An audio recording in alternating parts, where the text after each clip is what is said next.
So my name is Vincent Hiribarren. I'm from the Basque Country. It's a place divided between France and Spain. So I'm from the French side of the border. So I grew up in France, basically. I became a teacher in France, then moved to China, where I also taught for a year. And then I did a PhD in England, in Northern England, in a place called Leeds. And when I was at Leeds, I taught there. I also went to Guinea. I also came back, and now I'm a reader in modern history at King's College London.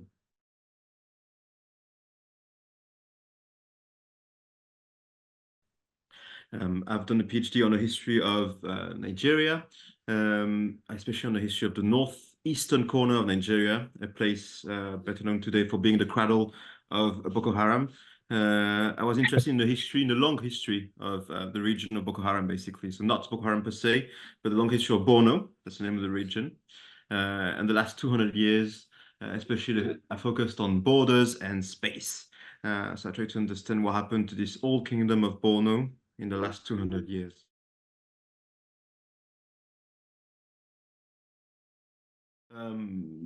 There is this trend, which is obviously a lot of studies on the history of the transatlantic slave trade. If you think about West Africa, it's not as much as you would find in the US, I suppose, because it's not the history. Despite what the Europeans did, is not as much the history today. Is not as much. When we speak about all these questions, people think more about colonization per se than they think about the period before, about the slave trade. So there's the whole colonization, imperialism, colonization, and neo-colonization, which I think is very much there in the whole political context in Europe. So I suppose what I'm trying to say is that the whole political context being different in Europe and the US, the research as well tends to be much more about the colonization period.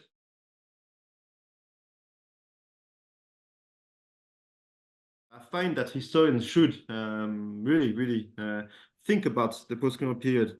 Why? Because actually, I think that there are archives which are available. That there's a myth that there's no archives are not available. Actually, there are archives. Sometimes they're private. Clearly, it's true. It's quite true. The national public archives are not always as good as they should be for the post-colonial period as they are for the colonial period. And obviously interviews. So I think there's also like a trend in favor of post-colonial history, and there we can go beyond the whole history of the political regimes.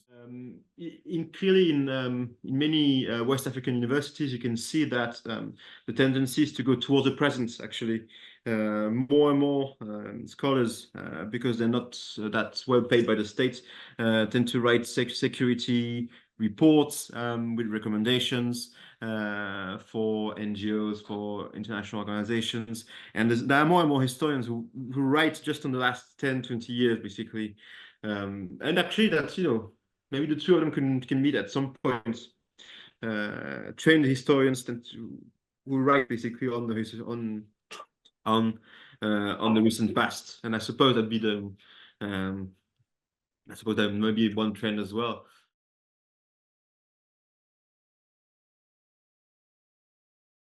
We're about to publish our first French-speaking issue. So we've been working together with a French scholar called Martin Moore for a couple of years now to publish the first French-speaking issue of JWA. It's an issue on Francophone armies in West Africa. So basically, how did these armies how were these armies created? What did it do? Why were they responsible in certain cases for a series of coups or vice versa? Like in the case of Senegal, for example, have they been seen as the guardians of democracy?